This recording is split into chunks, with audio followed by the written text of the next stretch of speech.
So I gotta ask you guys, as the movie's called Escape Room, did the studio set you and the cast up for an escape room of your own to kind of build camaraderie? Have you guys ever tried an escape room? And if so, how was it? Yeah, it's called Flying to Cape Town. Living together as like a little nest of birds.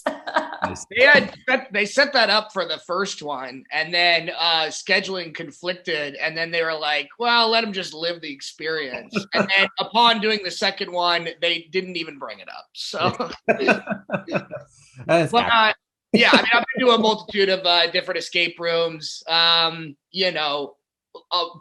of them are much more fun because it doesn't have that element of torture and survival. So thankfully, our reality is a little less daunting than what we portray on screen.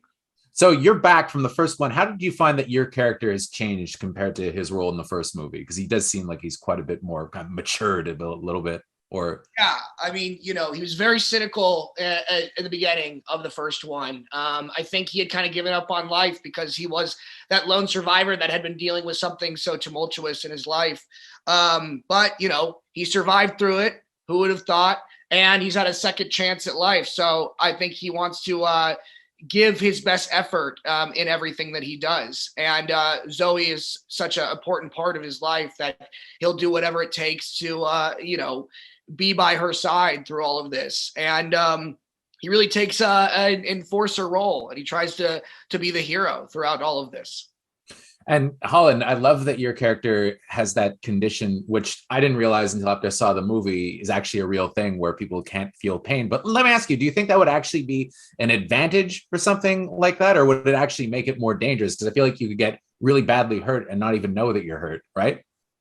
Yeah, I mean, that's the case with this condition from what I understand in real life, is it's a detriment to, I think as far as staying alive, it at least makes it a bit more, not as obviously painful. I wouldn't call it more enjoyable, but it's painful. But it doesn't certainly, you're not immune from death because you have this condition.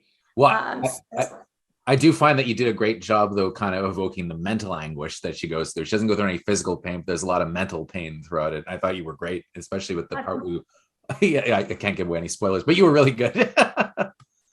Thank you. So for both of you, what was the toughest scene physically to shoot? Because I imagine this must have been a tough one to do, because it looked like a lot of it was you guys doing your own stuff, right? Yeah, every element was very taxing. I think I ended up losing like 10 pounds on the film. Oh, really? If anybody needs a new workout routine, get in the torturous escape room. But in any case, I'd say I was encapsulated in a water chamber, and that was very taxing for me. It was cold as all hell, and water torture you can only take for so long, and I felt that every step of the way. Holland, you have a pretty interesting background in horror, going back kind of a long time since you were very young. Why do you think it is that people love the genre so much? I'm always interested to ask that when I interview people that have a big history in horror. Why do you think it is that people love being scared so much? I think it does come down to a very primal vulnerability that we like seeing people vulnerable. So, whether that's a physical vulnerability or a mental vulnerability, I think that's a big reason why storytelling has the sort of a, snowball effect of popularity that it does today. As far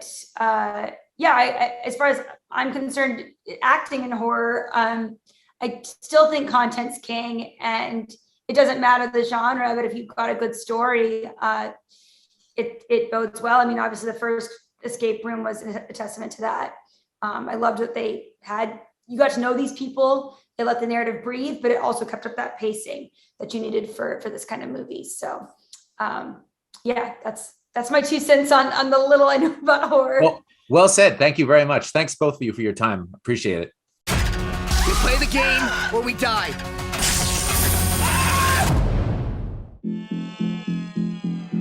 We were lucky to get out of those escape rooms alive. I need to know that the criminals who killed the 4 people in front of me are held accountable. They're hiding in plain sight in the middle of Manhattan. We need to stop them. I'm in. I know this is a lot to ask, but thank you for coming with me. Do you hear that? Hey, what the hell is going on? The train is uncoupled!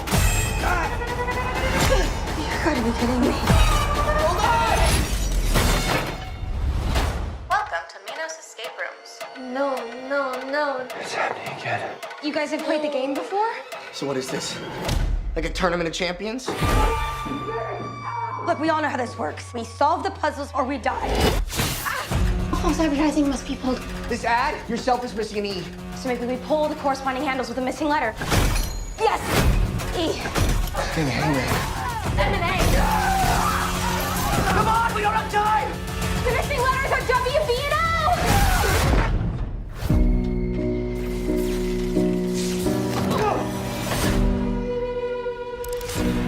This is way bigger than last time. You gotta try something, right? There's a special reason each of us survived. I can't feel physical pain. Just imagine the kinds of puzzles they came up with for me. Take a picture. It will last longer. Get some clue. This looks just like the lighthouse on the postcard. Grab his hand! It's over. I'm done running. We can beat them at their own game. What makes you think they're gonna let you walk away free again? We can make it stop! We're gonna get us killed. Come on! I'm not playing your game! Not now! Not ever!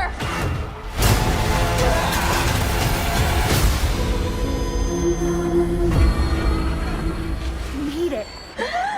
We made it! I don't understand. We're still in the game. Oh, no.